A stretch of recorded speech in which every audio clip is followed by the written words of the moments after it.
नमस्कार दोस्तों, आप सभी का फिर से एक बार बहुत बहुत स्वागत है मेरे चैनल मिथिका में, जहां मैं आप लोगों को ऐसी नई नई कहानियां सुनाती हूं जो आपने पहले कभी नहीं सुनी होंगी। तो चलिए आज की कहानी शुरू करते हैं। हिकेशी बाबा। जापानीज वर्ड हिकेशी बाबा का मतलब है वो बूढ़ी औरत जो आग बुझाती है। ये क्या खाते हैं ये किसी को नहीं पता, मगर ये इंसानों की बस्ती के आसपास रहते हैं। ये योकाई बूढ़ी औरतों का रूप धारण करते हैं और दिखने में बहुत ही बदसूरत होती हैं। ये वैसे तो लोगों पर कोई जानलेवा हमला नहीं करती, मगर इसके हरकतों से लोगों को हानि पहुंच सकता है। जापानीज लोग अपने घर के बाहर जो पेपर लैंटर्न्स लगाकर सजाते हैं ताकि उनके घर के बाहर भी रोशनी रहे और घर भी सुंदर दिखे, हिकेशी बाबा का काम है उन लैंटर्न्स को बुझा देना और इस दुनिया में अंधेरा बरकरार रखना। सारे योकाई को रोशनी से नफरत है। इसका काम है रोशनी को बुझाकर अंधेरे को कायम रखना ताकि बाकी योकाई बाहर आ सके और अपने हरकतों के जरिए लोगों को हानि पहुंचा सके। योनाकी बाबा। जापानीज वर्ड योनाकी बाबा या नाकी बाबा का मतलब होता है रोने वाली बूढ़ी औरत। ये भी हिकेशी बाबा की तरह इंसानों की बस्ती के आसपास रहते हैं और इनका खाना है आपका शोक। जी, ये दूसरों का दुख और शोक देखकर जिंदा रहते हैं। योनाकी बाबा बहुत ही सादा कपड़े पहनते हैं जो गंदे होते हैं और इनके खुले बाल भी गंदगी से भरा हुआ होता है। वो उन घरों के बाहर प्रकट होती है जहाँ शोक मनाया जा रहा हो। उस घर के लोगों का दुख और आंसू ही उसे आकर्षित करता है। उस घर के बाहर पूरी रात रहकर वो फूट फूट कर रोती है। अब अगर आपको ये लग रहा है कि वो दूसरों के दुख में शामिल होने आती है तो जी नहीं, आप गलत समझ रहे हैं। वो दरअसल इस कदर रोकर उनके शोक का मजाक उड़ाती है। योनाकी बाबा को रोते हुए जो सुन लेता है वो भी खुद को रोने से रोक नहीं पाता है। और अगर किसी घर में लगातार 7 रातों तक योनाकी बाबा आकर रोती है तो उस घर का पूरी तरह से बर्बाद होना तय है। आमाजाकी बाबा।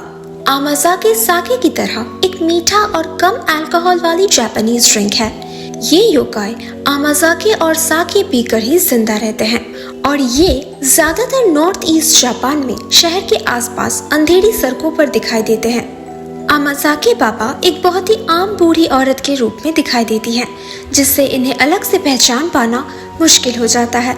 और यही कारण है कि जब तक लोगों को इनका असली रूप पता चल पाता है तब तक बहुत देर हो जाती है।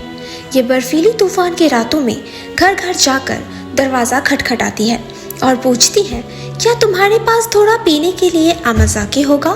जो कोई भी जवाब देता है, चाहे वो हाँ हो या ना हो, बुरी तरह से बीमार हो जाता है। कहते हैं इससे बचने का एक ही तरीका है, दरवाजे के बाहर एक जरद ट्री का डाल लटकाए रखना।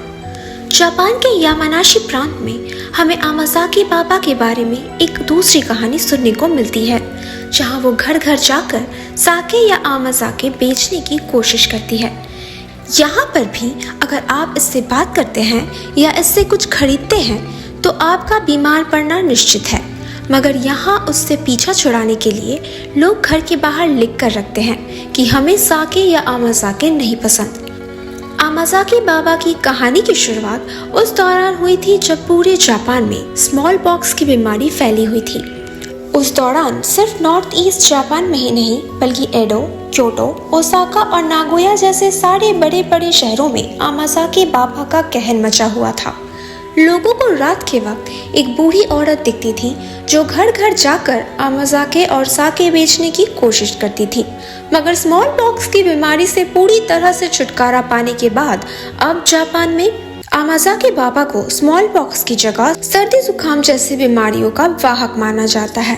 आज भी कई शहरों में आमाजाकी बाबा की मूर्तियां देखने को मिलती है, जहां माएं जाकर अपने बच्चों के स्वास्थ्य के लिए वहां आमाजाके और साके का चढ़ावा चढ़ाती हैं। तो दोस्तों, कैसी लगी आप लोगों को आज की कहानी? अगर अच्छी लगी हो तो प्लीज इसे लाइक कर दीजिए। नीचे कमेंट सेक्शन में लिखकर जरूर बताइएगा कि आप लोगों को कैसा लगा। और प्लीज प्लीज प्लीज मेरे चैनल को सब्सक्राइब कर दीजिए। और हाँ, अपने दोस्तों के साथ शेयर करना बिल्कुल मत भूलना। मैं आप लोगों से मिलूंगी अगले हफ्ते एक और नई कहानी के साथ।